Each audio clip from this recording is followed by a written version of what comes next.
empezamos formalmente, ¿verdad? Consecuencia, pero antes de ir a Diego Aguilar, Fernando Iglesias y toda la información que hay, vienen las elecciones en Estados Unidos la semana que viene.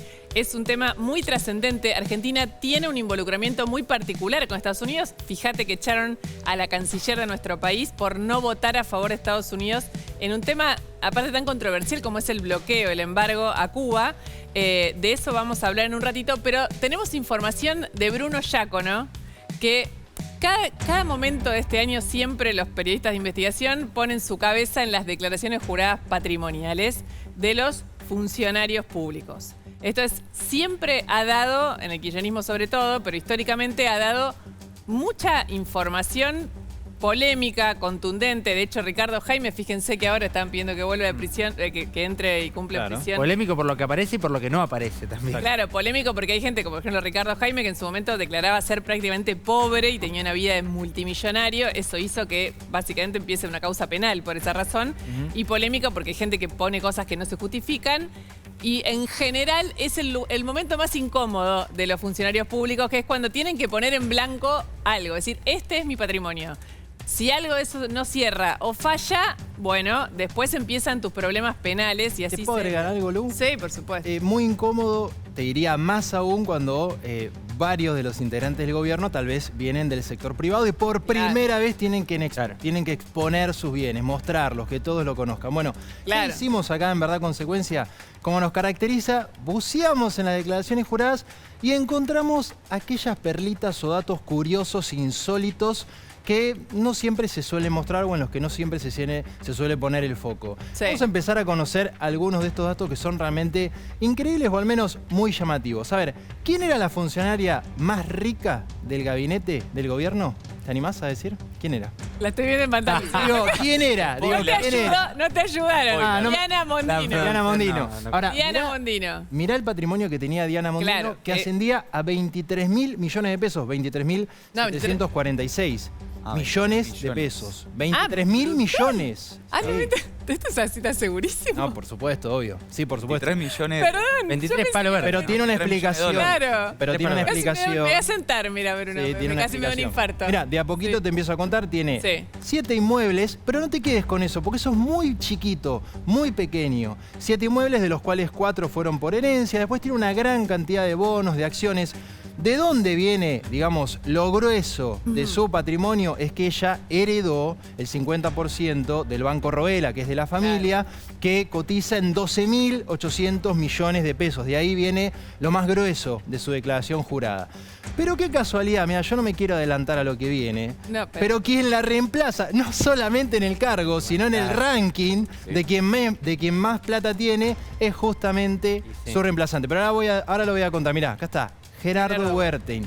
Es la persona que encabeza, sin lugar a dudas, el ranking de los funcionarios más ricos a partir de ahora del gobierno de Javier Milei y el ranking de los ministros más ricos. Mirá el patrimonio que tiene, 85.000 millones de pesos. Yo tengo acá algunos datos del patrimonio. Tiene, entre otras cosas que declaró, una Ferrari 550 Maranello, tiene otros modelos exclusivos de vehículos. Tiene más de 19.000 millones de pesos en un portfolio de una inversión que hizo en un banco de uno de los más conocidos. Bueno, es un hombre multimillonario. Ahora sumó también a la residencia, la histórica residencia oficial en Washington. Gerardo Huertain, de su bolsillo, compró la residencia cuando se mudó allá a la capital de Estados Unidos, así que lo suma también a sus inmuebles en el exterior. Datazo de Gonza, porque además te muestra el nivel económico que tenía. No, bueno, pero es la familia Huertain en Argentina, es como decir la familia Macri, qué sé yo, son emblemas de, digamos, esto no tiene nada de negativo, son patrimonialmente y empresarialmente familias de las más ricas de la Argentina, y él entra a la función pública con esa condición. Igual me quedé pensando en este dato, no la sabía. Hay una residencia, y el AR me puede corregir, una residencia oficial argentina que estaba bastante abandonada, inclusive los últimos embajadores. Hace mucho, alquilaban los últimos embajadores. Los últimos embajadores cada uno iban cambiando el alquiler y la locación donde se ubicaban. Argüello, Lustó, inclusive ahora Huertain. Cuando llegó le dijeron, mire, embajador, el embajador anterior alquilaba una residencia y dice, no, yo voy a comprar. Entonces compró la residencia y estaba empezando a entrar en refacción esa residencia vieja que estaba casi abandonada, habitable, pero que le faltaban varios pesitos encima para ponerla a punto. Ahí está. Plata. A ver, Perdón, Gelar, sí. Mucha plata, tiene un problema de asbestos, No. la cañería, que hay que sacarla toda porque es cancerígeno. Eso es una obra de varios millones de dólares que hay que poner. Y la compró Wertheim y la está reformando. Exacto. No, lo único que no sé ahora qué va a pasar con eso. Una inversión. Con el cambio, sí. Para que tomemos dimensión, digamos, del patrimonio del flamante canciller, quiero que vean quién le sigue inmediatamente en la lista y que vean la diferencia de patrimonio con esta persona, que es el ministro de Justicia, Cunio Libarona. Tiene un patrimonio de 12.000 millones de pesos. También es un patrimonio muy importante también con una gran cantidad de su dinero en el exterior, en Estados Unidos, en Puerto Rico, si no recuerdo mal. Y bueno, tenemos mucho más porque sigue la lista. Tercero en el ranking, Luis Caputo, poquito más de 2.000 millones de pesos. Y el cuarto, bueno, Sturzenegger, que tiene 1.770 millones. La foto es de cuando estudiaba en Estados le Unidos. decía a Fran Selmi, la foto del año 95. Ahí está. Ahora después volvemos, Bruni, que vamos a hacer, porque a esto tenés el ranking, pero hay un montón de detalles como patrimoniales, de que uno ahorra en vacas, el otro tiene bienes como yates, bitcoins. Sí. Lo vamos a hacer en un ratito. Para así charlamos un momentito con Guelar y con Fernando Iglesias. Se acaba de producir un sismo muy importante en el gobierno que tiene un montón de derivaciones. Una es la manera de ejercer el poder, es lo que venimos hablando. Javier Milei se enojó, se venía enojando, se terminó de enojar con Diana Mondino y decidió correrla del gobierno sin ningún tipo de disimulo. Ahora están intentando como acercar posiciones, pero en el medio lo que se ve muy claramente es una política muy específica de diplomacia presidencialista y con cambios, me parece, Guelar, corríjame usted, bastante importantes en nuestras posiciones como país. Sí, hay cambios muy importantes. Desde ya hay un dato que el presidente ha elegido un modelo de no construir un gobierno de coalición, pese a ser su fuerza enormemente minoritaria. Si vemos en la región, son todos gobiernos de coalición. El propio Lula tiene 14 partidos en su coalición. Él ha decidido expresamente, no es una interpretación mía, negar la posibilidad de un gobierno de coalición. O sea que es un gobierno de minoría que él preside y ese dato lo hace muy poderoso al margen de las debilidades de no tener una coalición, en el sentido que todos los ministros lo representan a él. No ha tenido que distribuir cargos. Un gobierno de coalición es un gobierno distribuido entre ministros, secretarios de Estado, embajadores, jueces, miembros de compañías. Acá no hay nada de eso. Entonces lo lógico es que exista esta impronta personal y que los ministros y los secretarios de Estado respondan incondicionalmente a la voluntad del presidente. Ahora, los funcionarios diplomáticos son particulares, tienen una carrera específica, son como profesionales. Es un tema especial. Claro, es un tema muy especial. Es un tema especial y que tiene una característica histórica en todas las cancillerías occidentales, que es la combinación de una gran libertad de pensamiento, o sea, en general los miembros de cancillerías reconocidas representan a la estructura política que hay en cada país. En la Argentina hay peronistas, radicales, gente del PRO, gente de la Libertad Avanza, algunos que son apolíticos, y eso se cultiva como algo positivo en la Argentina y en cualquier otro país. Y al mismo tiempo se combina con la verticalidad y tener disciplina en el momento de una instrucción. Si hay una instrucción, cada uno piensa lo que quiere, no es un obstáculo al pensamiento individual, pero tiene que ejercer practicar esa verticalidad. Veamos ayer el comunicado de presidencia, que lo quería sumar a Fernando Iglesias, tiene un último párrafo cuando habla de la salida de Diana Mondino, que a mí por lo menos me llamó mucho la atención y me preocupó, que dice la República Argentina, bueno, habla de que sale Mondino, entra Wertheim, y dice la República Argentina defenderá los mencionados principios en todos los foros internacionales en los que participa y el Poder Ejecutivo iniciará una auditoría del personal de carrera de la Cancillería con el objetivo de identificar impulsores de agendas enemigas de la libertad.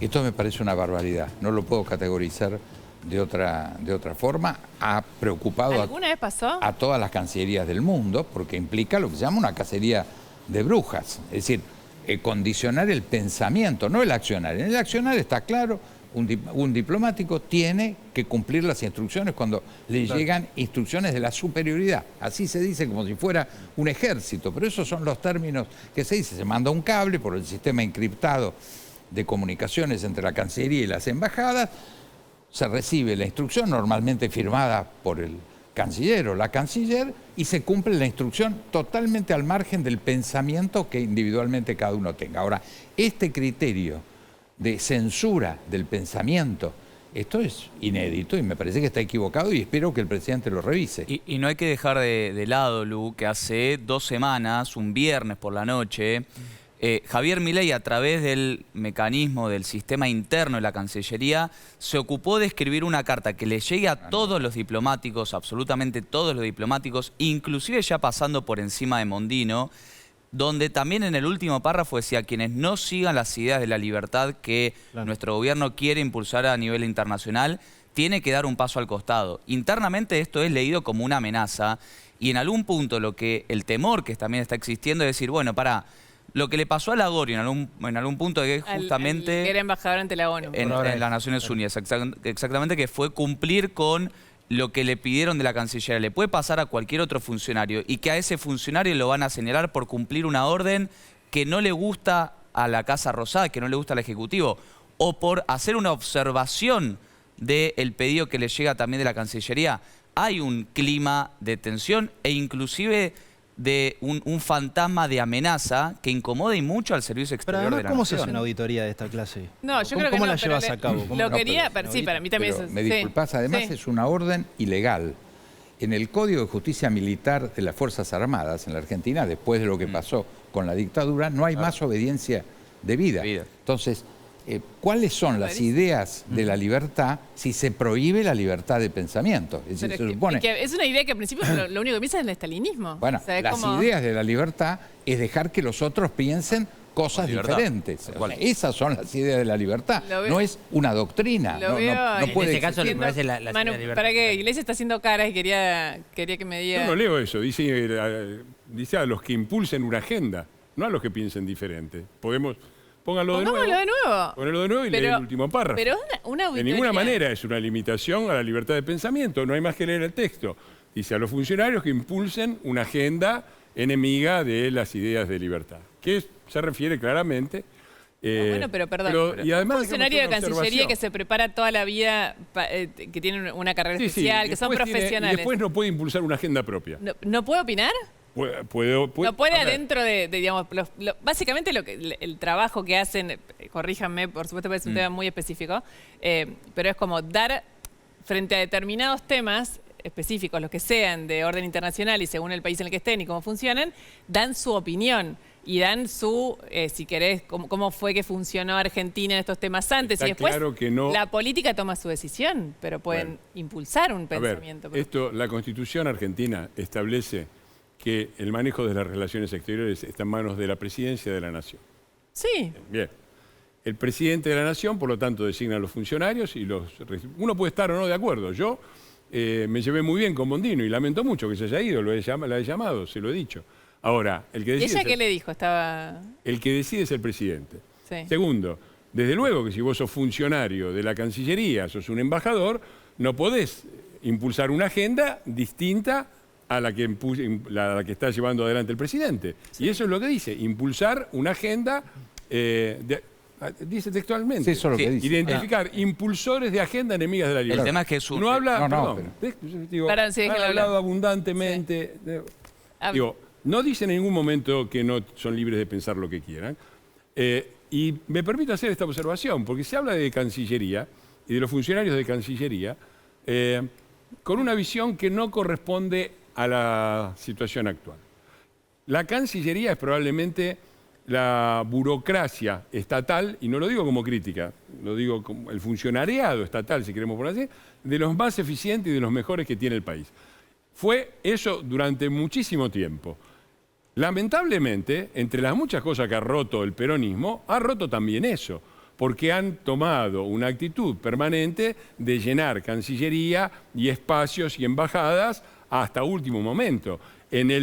Sobre la salida de Alberto Fernández y antes de irse, designó, ya no recuerdo la cantidad de embajadores, cuando era un gobierno que se iba. Entonces, hay un problema en Cancillería que no obedece a los muchos buenos funcionarios de la Cancillería. Obedece a una política específica del peronismo de copar todos los organismos Gelar hacen quería lo mismo con contestar todo. a eso, pero una cosa es si una persona la ponen como un ñoqui al final de un mandato y otra cosa es decir que una persona que impulsa una agenda... Pero una cosa quiero Pero preguntar. claro pero es así, Luciana. Si vos sos embajador, no podés impulsar una agenda diferente a la del gobierno. Si a vos te parece que no y no estás de acuerdo, no podés ser el embajador. Esto es Está muy claro. descriptivo, no tiene ningún tipo de carga valorativa. No pasa solamente en Cancillería y en Relaciones Exteriores. Echaron acá a un funcionario, el secretario de Agroindustria, por participar de un conversatorio vinculado a la Agenda 2030. Bueno, fue echado.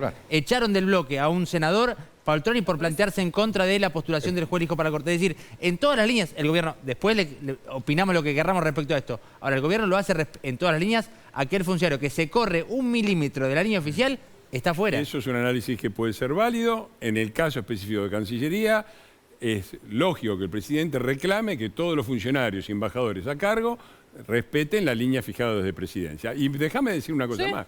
A mí me asombra mucho que siempre estamos tan temerosos del autoritarismo de Milei, que va a avasallar, que se lleva todo. No, el autoritarismo en general, no el de Milei. Mira, sí, bueno, pero a mí me parece que hemos sufrido autoritarismo. Por eso lo digo, yo veo este gobierno y no lo veo como un gobierno, aún si lo quisiera, que yo creo que no lo quiere, impulsar una agenda autoritaria, no lo veo absolutamente como un gobierno en condiciones. A ver, es un gobierno que, analicemos un poco el contexto, no tiene un gobernador, no tiene un intendente, tiene dificultades inclusive dentro de su propio bloque, porque fue un bloque que se armó a las apuradas y bueno, ha tenido dificultades en el manejo del propio bloque.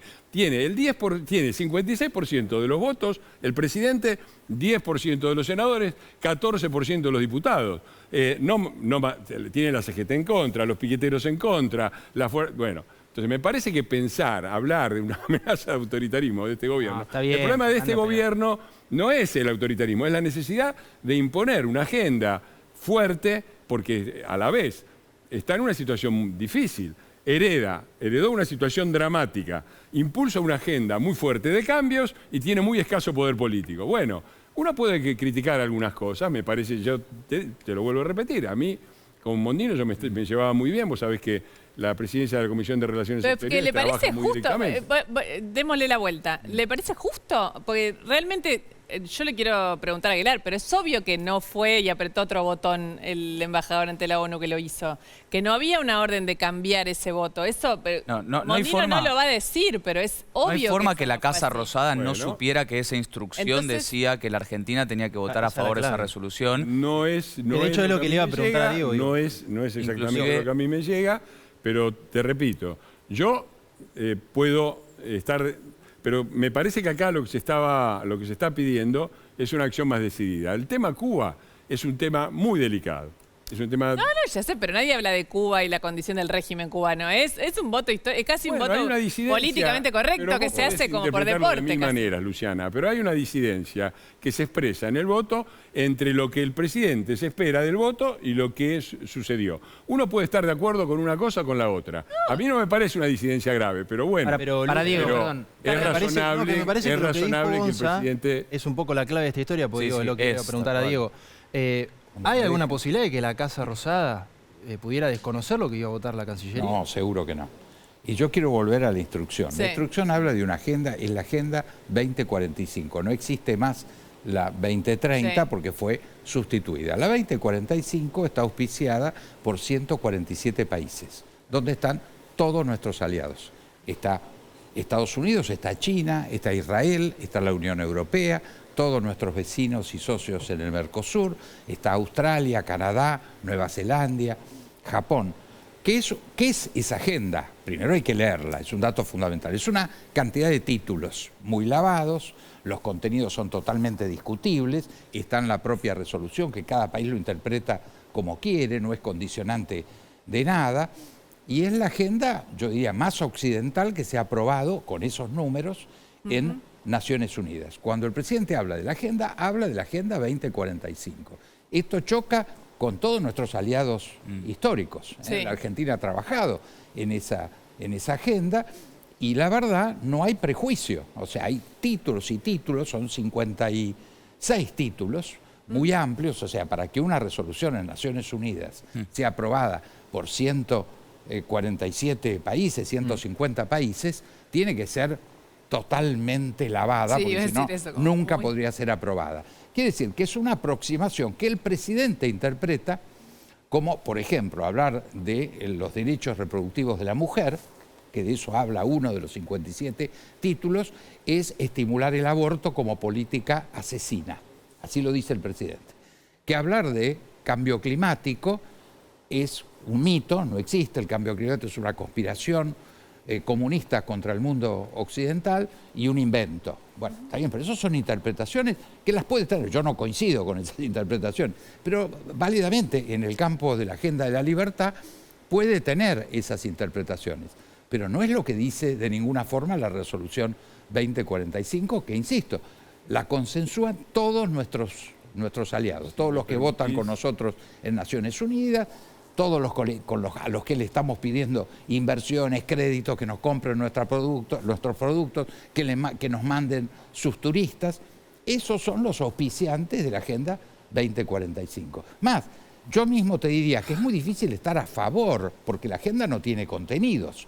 Lo que no entiendo es estar en contra. Estar en contra, Son un cúmulo de buenas intenciones, básicamente. Nada más. Es tan lavada que si vos me preguntás, yo no te puedo decir que estoy a favor porque no sé qué estaría diciendo. Sí. Ahora, cuando se dice que se está en contra y la analizo qué significa estar en contra, no están los contenidos. Está en una interpretación del presidente que tiene derecho en el ejercicio de la libertad de hacer esa interpretación. Pero hay derechos, todos nosotros podemos interpretar otra cosa en el mismo campo de la libertad. Bien, yo sé a ver, yo podría hasta estar de acuerdo con el planteo general de Aguilar, pero sé perfectamente qué es lo que le molesta al presidente y comparto esa molestia. A ver, con la agenda, está muy bien la protección climática. Ahora, después cuando empieza Greta Thunberg a poner límites absolutos y transformar eso en un ecologismo idiota, contrario a los intereses del desarrollo. Pero Greta Thunberg no está en la ONU escribiendo la... ¿Por qué Aguilar pudo hablar 10 minutos seguidos? No, yo bueno. digo una cosa y ya soy interrumpido. Pero porque me ponen... ¿Por qué? Me nivelas a Greta Thunberg con una resolución de la ONU firmada por 147 porque ha habido un montón de temas. El tema del... Hay extremos de todo en todos lados, perdón. ¿Sí? Está bien. Sí. A ver, una cosa es la Agenda 2045. Yo puedo estar de acuerdo con el planteo de Diego y comparto sobre todo su preocupación sobre los efectos que puede tener en nuestros aliados. Completamente de acuerdo. Ahora, las observaciones del presidente no son gratis. Primero, la ONU ha abandonado el que ha sido su rol fundamental, que es mantener y preservar la paz en el mundo. De eso no se habla. Y se ocupa de un montón de otros temas que son importantes, pero que son una agenda secundaria con respecto a las funciones de la organización. El presidente lo ha dicho en su discurso y tiene razón. Segundo, de muchos principios justos, ¿no? El camino al paraíso el camino al infierno está empedrado de buenas intenciones. Alrededor de la agenda de género se ha armado el Ministerio de la Mujer y un montón de abusos de todo tipo. Con la agenda ecológica ha pasado lo mismo. Entonces, yo creo que el presidente comete un error, y yo se lo he dicho a él personalmente, que es confundir los objetivos de la agenda con la instrumentación de la agenda. Yo lo he dicho textualmente a él.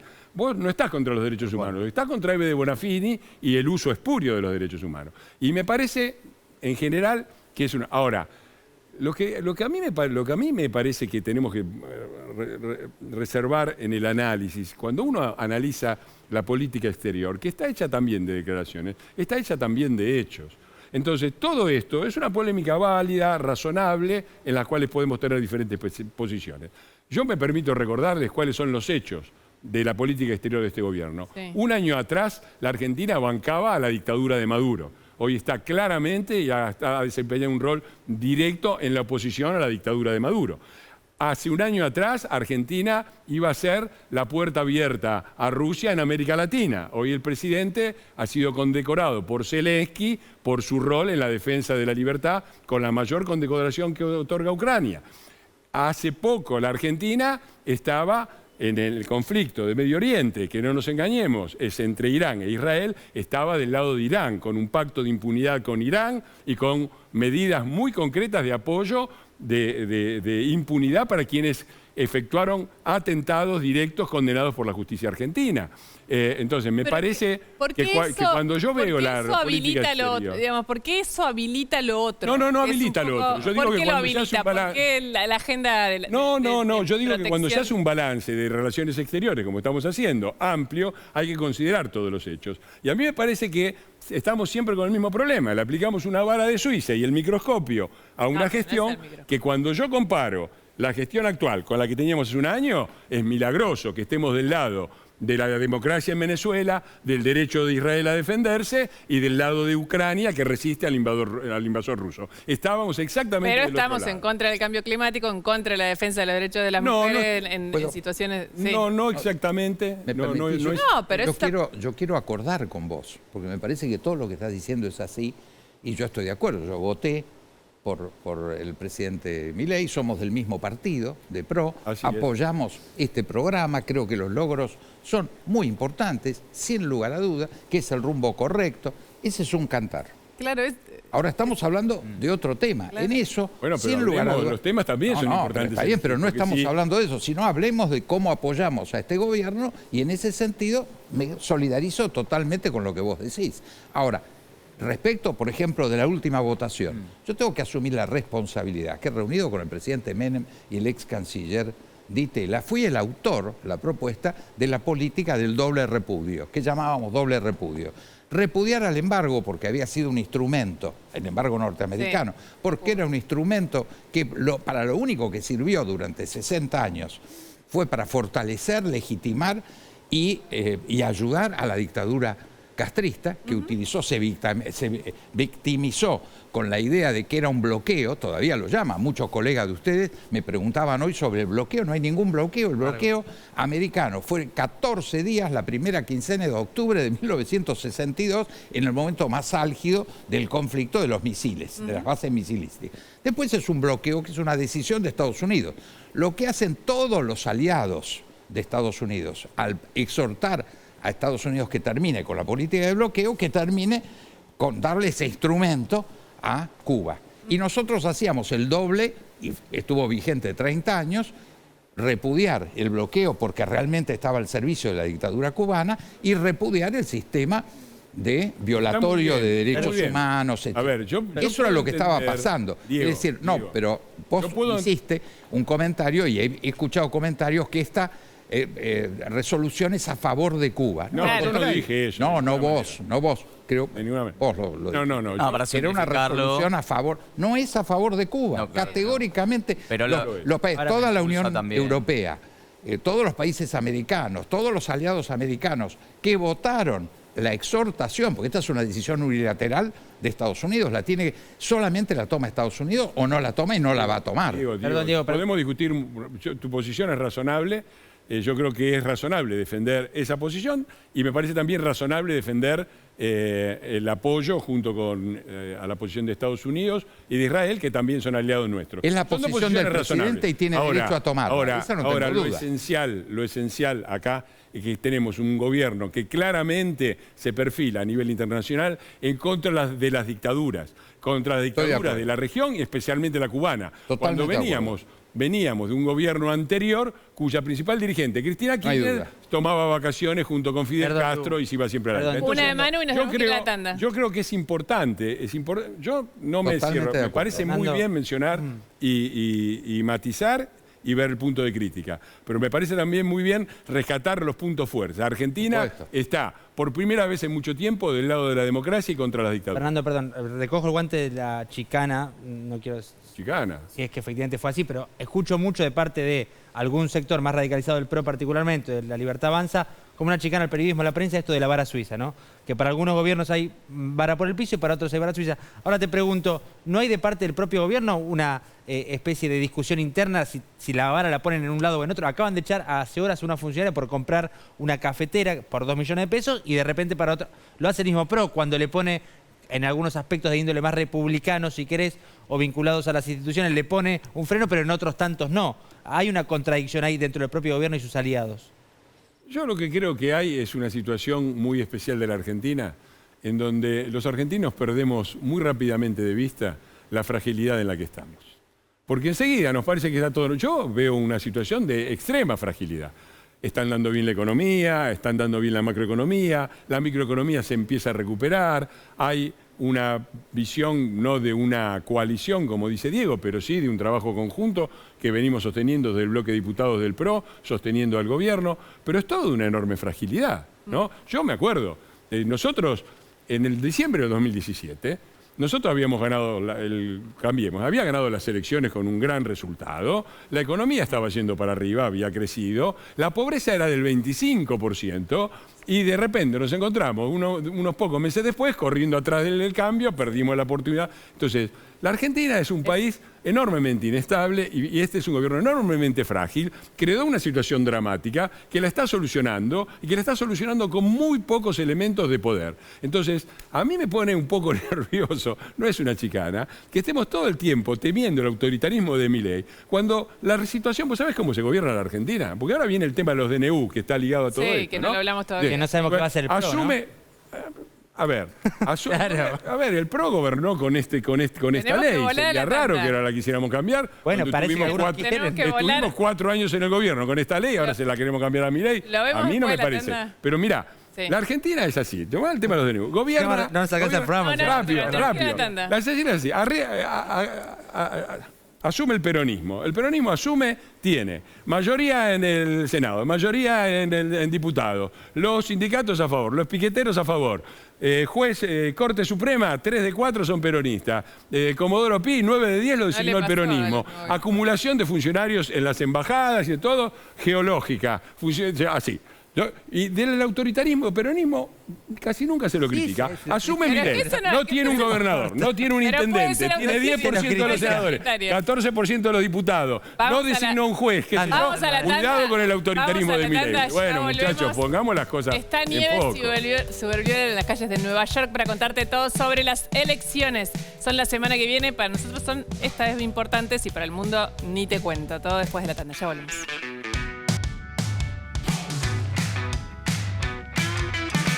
Estamos sobre la hora, la estás viendo en pantalla, es Nieves Suberviuler, nuestra favorita cada vez que pasa algo importante en Estados Unidos. Perdón, Nieves, la hora que se hizo tarde, pero contanos un poco cómo se vive este countdown final, la cuenta regresiva a las elecciones más intensas, podríamos decir, de la historia de Estados Unidos. Hola Lu, un gusto saludarte. Y sí, son días muy intensos, faltan 5 días nomás para la elección. Ya votaron más de 60 millones de personas. Acá se puede votar de forma anticipada, pero está muy peleada la elección.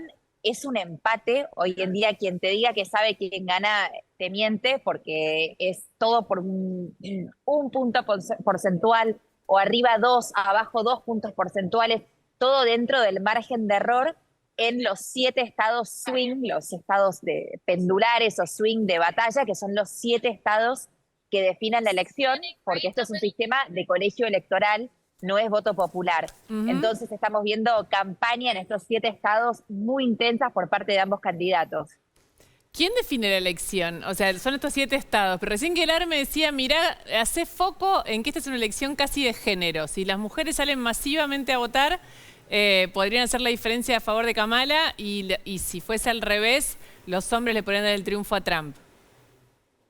Sí, de género, y en realidad en una elección tan peleada cada voto cuenta un montón, porque no nos olvidemos que en estos estados históricamente siempre los gana un candidato u otro por unos pocos 10.000 votos, 20.000 votos. Entonces por eso el género es cierto que históricamente las mujeres de los suburbios, mujeres blancas de los suburbios, votaron en su mayoría a Donald Trump.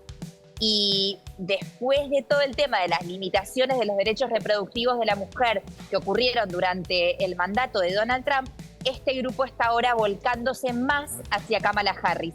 Aún tiene una mayoría Donald Trump, pero menor a las mayorías anteriores que ha tenido en este grupo de mujeres blancas de los suburbios. Entonces, eso es una realidad.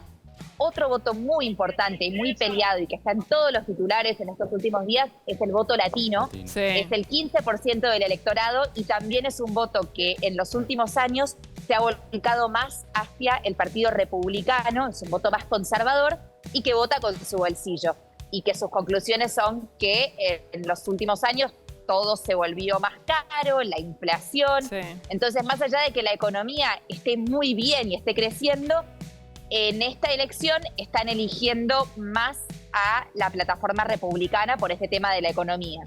Nieves, te agradezco un montón. El jueves que viene seguramente vos vas a estar desde allá y yo también, que voy a estar en Washington cuando sea el programa. Y no vamos a saber el resultado, capaz sí. Se supone que Gonzás dice que capaz el jueves ya sabemos y probablemente capaz que sí, cambie porque, la mira, historia del última mundo. cosa que digo es que si las encuestas que dan esto peleado se equivocan por las mismas cantidades y en la misma dirección que se equivocaron 4 y 8 años atrás, ganaría Donald Trump. Así que eso es algo que también hay que tener en cuenta. Pero lo que dicen las encuestas hoy es que es un empate, nos vamos a tener esos datos. Tiró su intuición, Nieves, también. Gracias, Nieves. Beso enorme y gracias por esperarnos. Buenas noches. Gracias, Diego Aguilar. Gracias, Fernando Iglesias. Gonza Bañez, nos van a matar, vos dale. No, muy Mandale cortito. saludos a Franco Mercuriali. Perdón, Franco, pero para también aclararlo, porque me expliqué mal. Wertheim, el nuevo canciller, compró una residencia en Washington, no la residencia oficial. No la que estaba toda rota. Y está planificando, o está planificando, tal vez aportar algo para arreglar la oficial. Ahí está. Pequeña aclaración. Dilema revelado. Gracias a ustedes por estar ahí. Que descansen, que estés bien. El jueves que viene está Kamaru y luego el otro vuelvo yo. Chao. Gracias.